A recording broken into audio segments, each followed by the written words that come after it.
Hello, welcome to the Traveling Manatee. I'm Manny, and glad you're here. Today, let's head off to Yorktown, in historic Triangle of Virginia. I'll take you first to the Battlefield Park.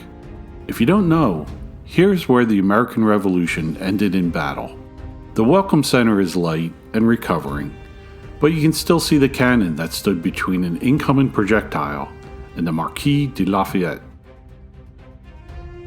The driving and hiking trails are still open where you can see the location of the redoubts. I am in awe of how much fury and fiery devotion went into this battle for freedom. Moving on, the town of Yorktown is a very nice way to spend a day. If you travel from the Welcome Center, you will be greeted by the Victory Monument. Even though authorized by the Continental Congress in 1781, the monument was not completed till 1884. Around the base are writings telling the history of the battle. It's also a good vantage point to see the York River. Look up the Battle of the Chesapeake and think about what could have happened if those British ships made it here. Vive la France! Walking through the historic area of town, you'll see some of the older buildings that have been restored. There is a nice coffee shop and even an art gallery to visit. The beach by the river is a surprising size.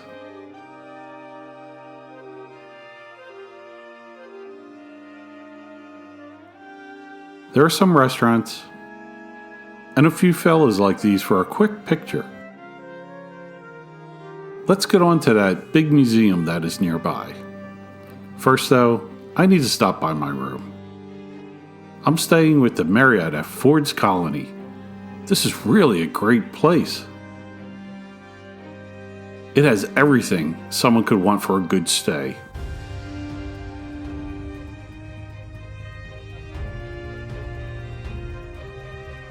The outside is very quiet too.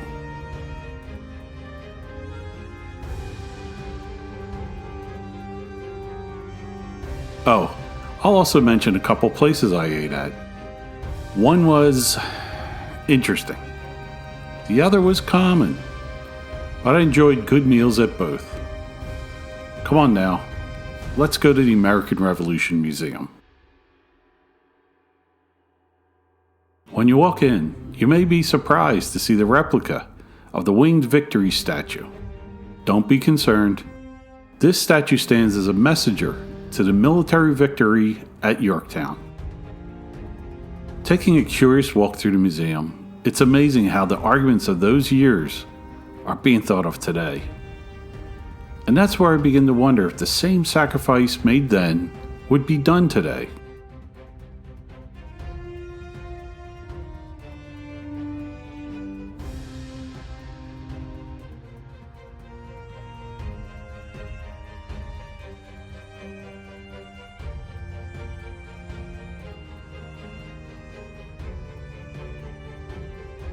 Let's move on outdoors. On this beautiful day, it's nice to see the outdoor farms and workshops. If you enjoy these historic displays, take a day and go over to Colonial Williamsburg and Jamestown. There's plenty to see.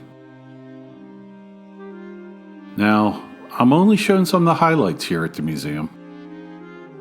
Be sure to see that impressive movie with all those special effects. That cannot be missed. What really made me emotionally charged is, after all the sacrifice, those words, those final words written down in history on October 19th, 1781. Cornwallis surrenders. Here is what I find the most thought-provoking. When all the fighting is done and the pieces are picked up, what's next? How do we carry forward?